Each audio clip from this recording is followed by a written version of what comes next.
So hi again everyone. Thank you for coming to another video here from Caribscope.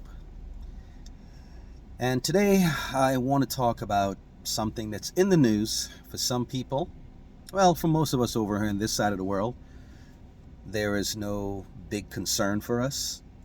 And for other people, well, it's still not a concern unless you're from that region of the world. But it may be of deep interest. For me, it is. It's deep interest for me. I love to watch how these type of things unfold. I hate them happening, but I like to see how they unfold.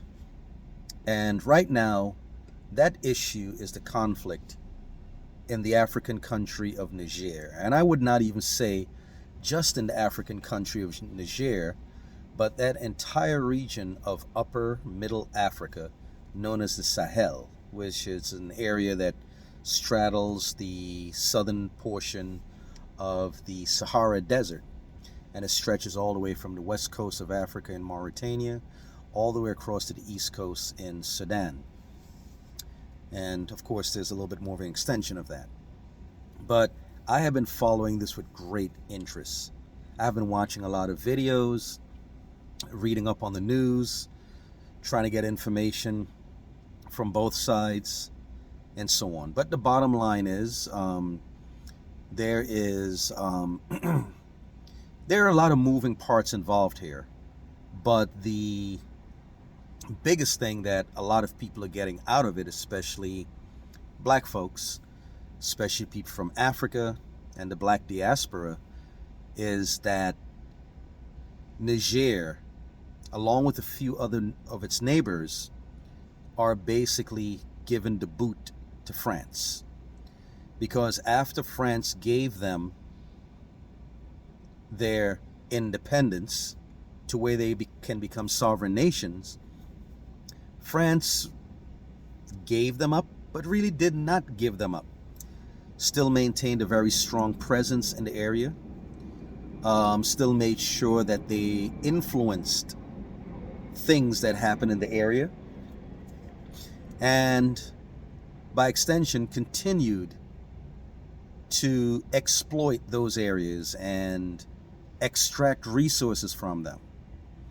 And as is often the case, France is a very wealthy country, doing well for itself for the most part. Citizens live a relatively good quality of life. Meanwhile, these countries in Africa that France colonized, exploited, and is still extracting resources from are some of the poorest on the planet. So you know something is going on wrong there. So what has happened that a lot of us have always known and seen is that these countries are being plundered and exploited, while France and the West are basically living off of the resources of these countries and benefiting because of the resources of these countries. Well, while there's a lot of focus on the idea about France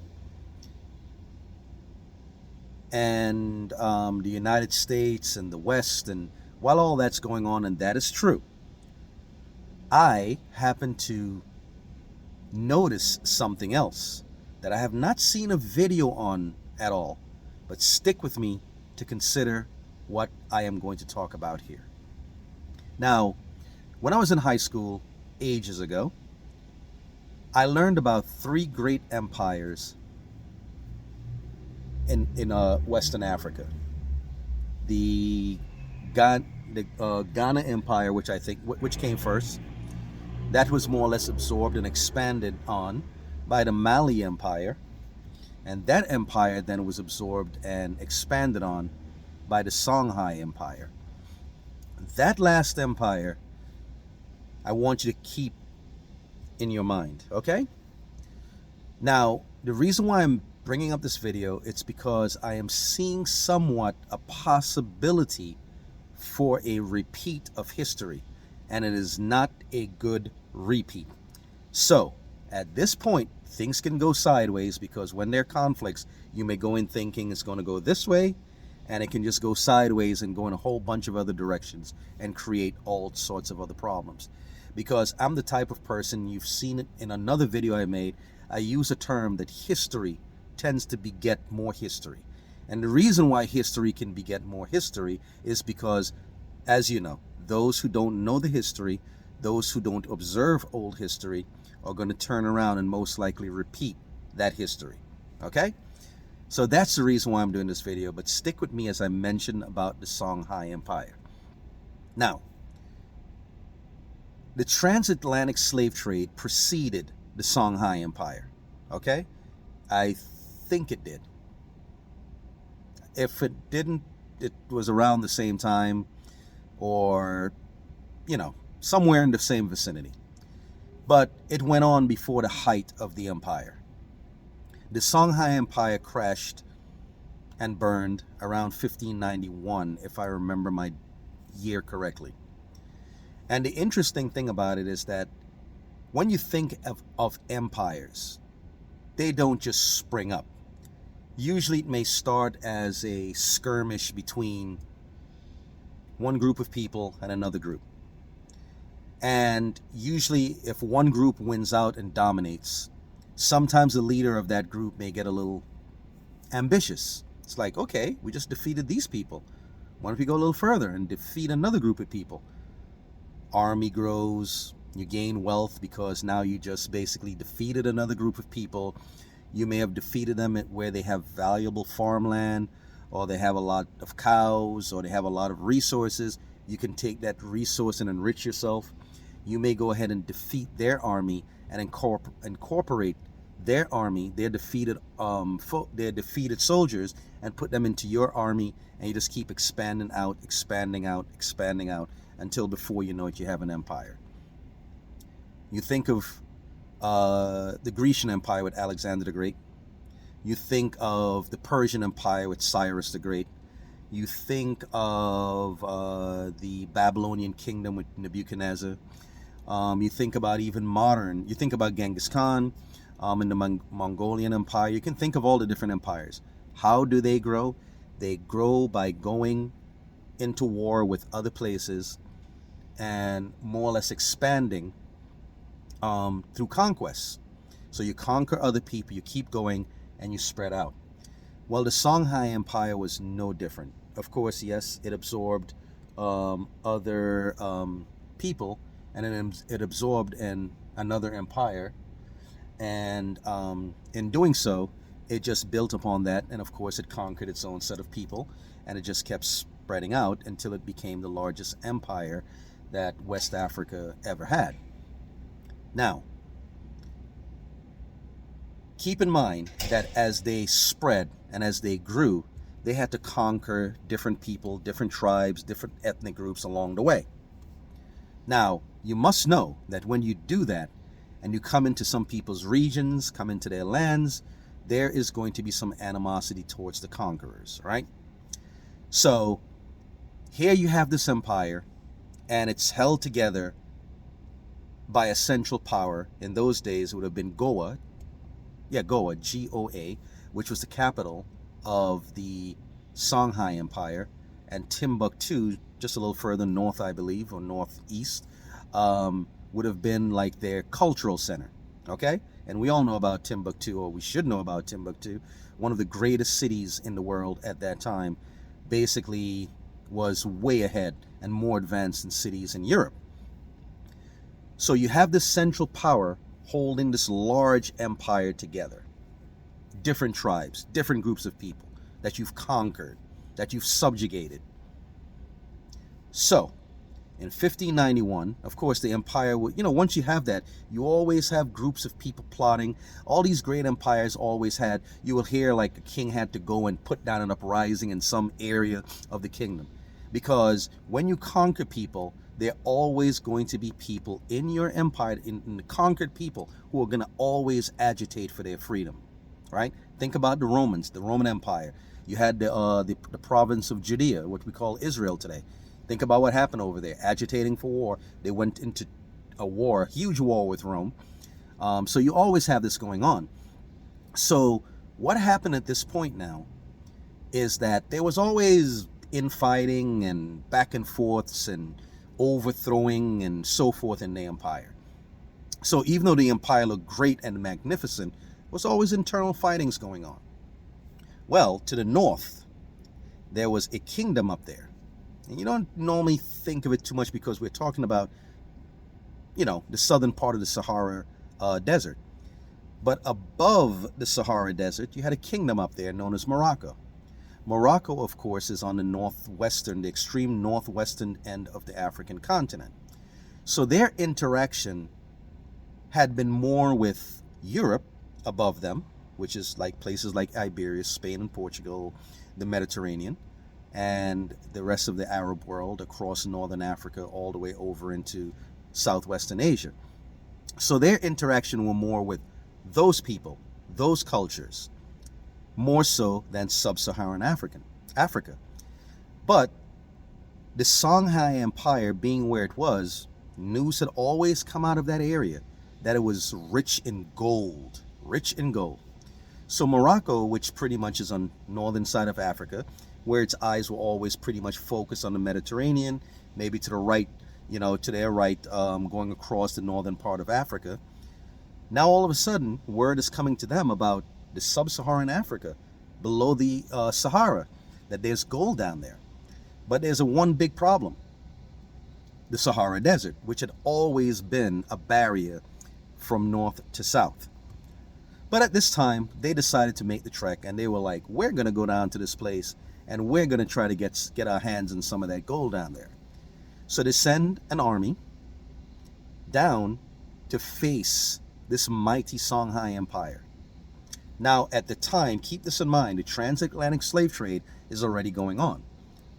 But while it's going on, it hasn't really gotten to the point yet where massive amounts of people are being carted off across the Atlantic Ocean to the Americas, right? Anyway, the Moroccan army, lots of them died along the way, the heat, the exhaustion, and everything. They eventually come across the Sahara and come right on the cusp of the Songhai Empire. The Songhai Empire, marvelous empire, great soldiers and everything, had a much more massive army than the Moroccan army. But one thing the Moroccans had in their favor were something that the Songhai Empire soldiers did not have. The Moroccans had guns. Where did they get the guns from? They got them from the Europeans that they interacted with up in the north. So they had guns and they had cannons. So when they showed up, the great Songhai Empire, their armies go out to meet them. And as they go out to meet them, they just met gunfire. Riding their horses, riding their cows. As a matter of fact, I think there was an account where the Songhai Empire decided, you know what, this is easy work for us. Got all their cows and decided to send the cows toward the Moroccan army to just overrun them, to stampede them, scare them out or whatever, But then the Moroccan army took their cannons, fired them. These cows, for the first time hearing this loud sound, kaboom! And the cows just turn around and panic. And who did they stampede? The Songhai army.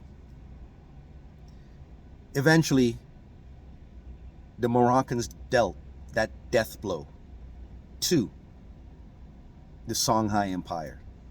Just completely broke it apart. Now the Moroccans did not stick around because they were just too far from home to do anything about colonizing the area or anything like that. But they did enough just to break the empire apart. So when they did, and the empire just crumbled, you know what's going to happen now? All these former tribes that were once subjugated by this strong empire just fractured and just went their separate ways, ran away, like, here's our opportunity to split and take off. And when they did, it led to intertribal warfare, because now you had some tribes trying to get back that power, this power vacuum. We're going to restore this kingdom. And they're trying to go after the smaller tribes and gobble them up and whip them back into shape and bring them back in to reform the empire. Of course, these tribes are not having it. So they start fighting back. No, we're not going to go back into that again. And they start trying to fight to maintain their freedom or fight for their own supremacy. And it's back and forth, fighting back and forth, back and forth. All these tribes in this large empire that was once there now are just fighting against one another. Who's observing all of this? The Europeans.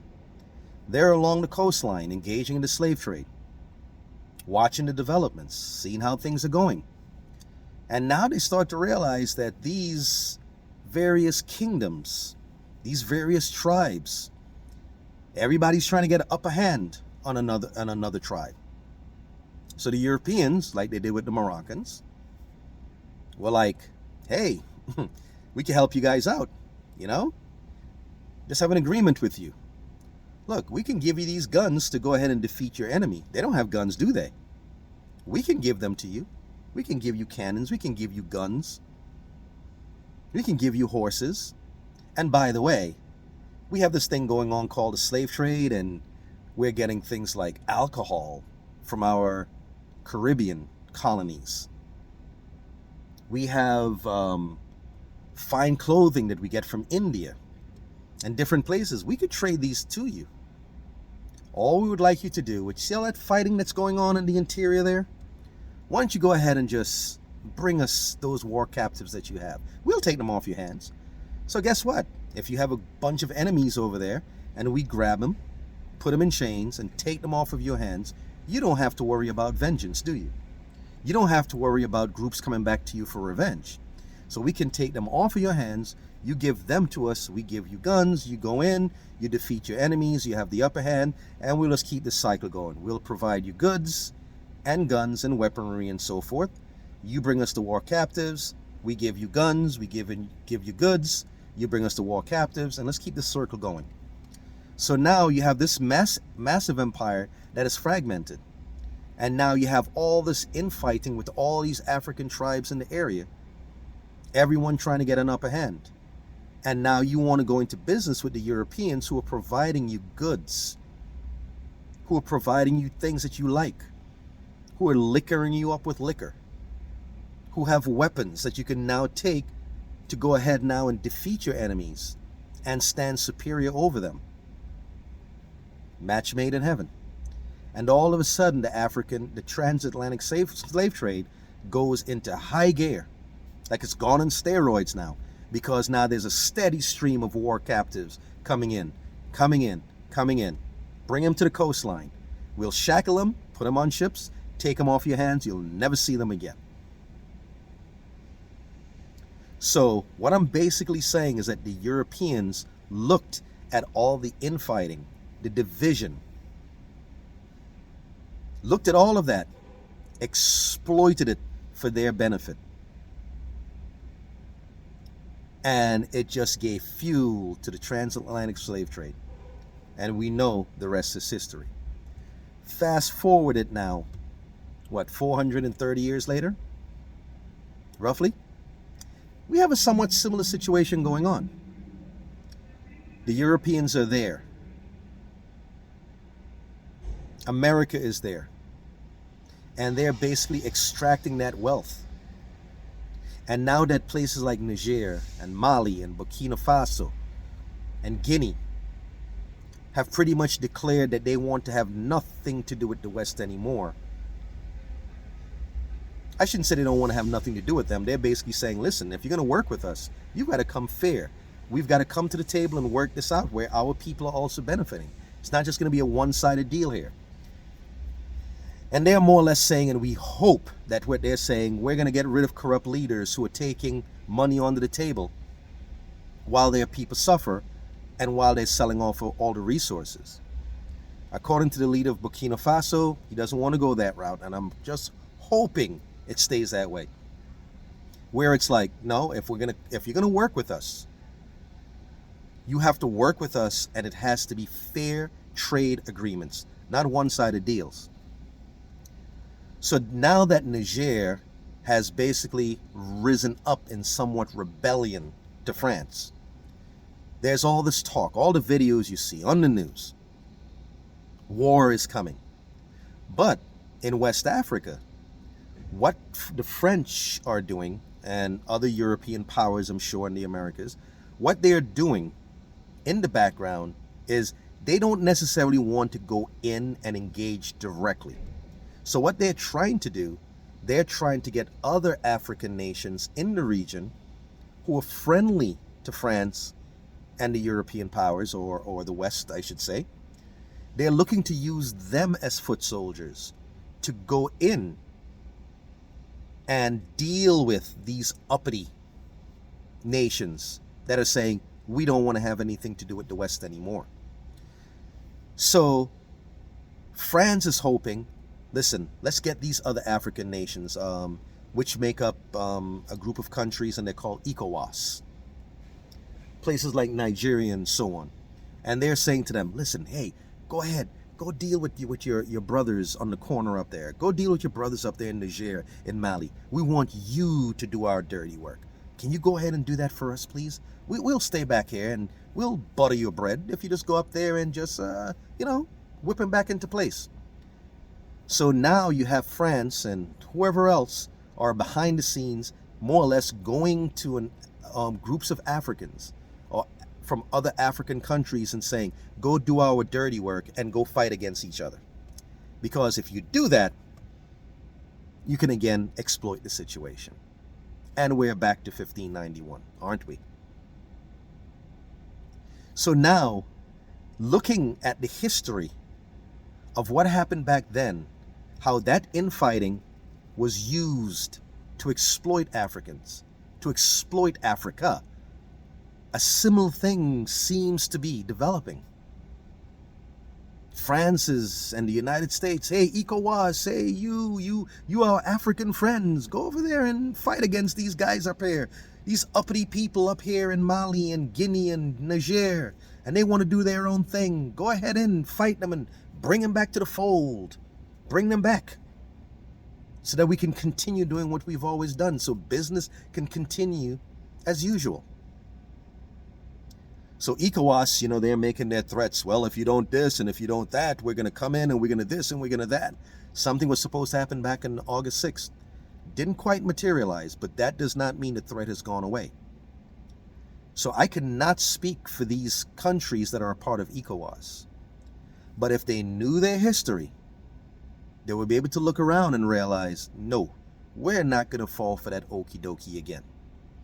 The last time we were out here bickering and fighting with one another and getting into internal struggles and brother against brother across, a river or whatever it is, you guys ended exploiting us.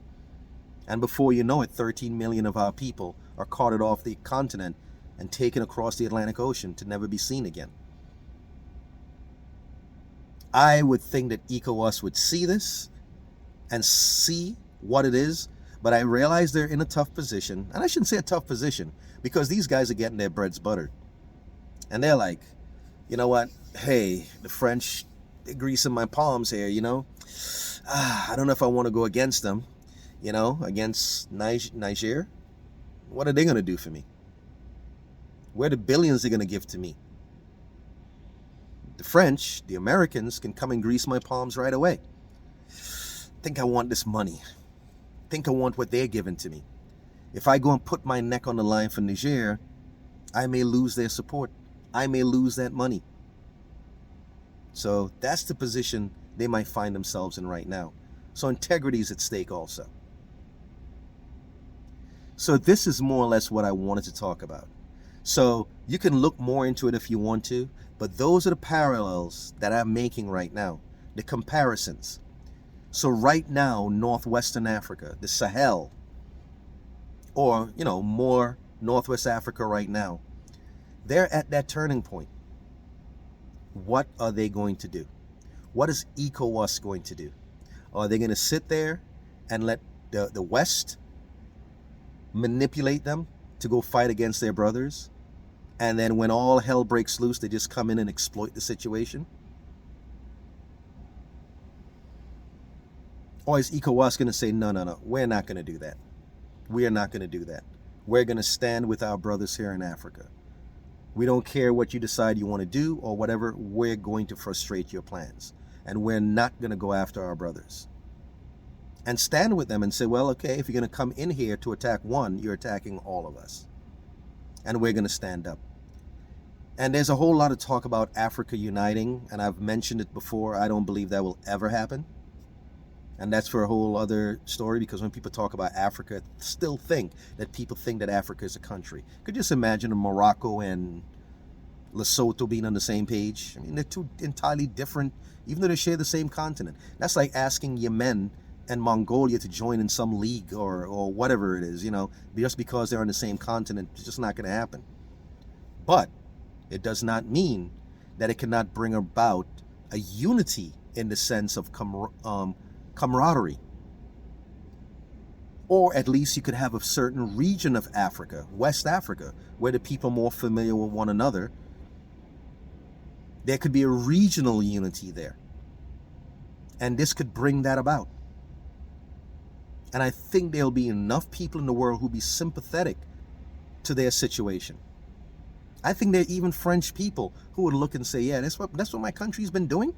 That's what's going on down there. You know, I think they can find some sympathy. So for me, I would think that Ecowas should stand up for itself, grow some cojones, and say, we are not going to do your bidding. We're going to stand with our brothers, because we're not going to let 1591 be repeated here again. Because the last time that happened, you guys exploited us, and it led to where we are today. That is my thought on this. You guys can go ahead down in the comments section and discuss this. But again, you're not going to see anyone talking about this. And someone may hear this video, watch this video, and may be like, and create some fantastic video based on the thoughts that I just provided here. And they will say, wow, look at what I came up with. I don't mind. But I'll just say, you heard it here first. All right? You heard it here first. August 15th, 2023. The comparison between what happened during the fall of the Songhai Empire and the fallout, and what is currently going on right now in basically the very same area. Thank you for watching this video. I really appreciate it. I would love to hear your comments down in the comment section. You can like, share, spread this video. I would love to get it out there. The YouTube algorithm loves that like thing there. You know, click on that. They see a lot of likes. It's going to get, moved around. I would greatly appreciate it, okay? Thank you so much for tuning in. I really appreciate it. Let me get back into the office. It's burning up out here. You guys take care. Thank you so much for your support.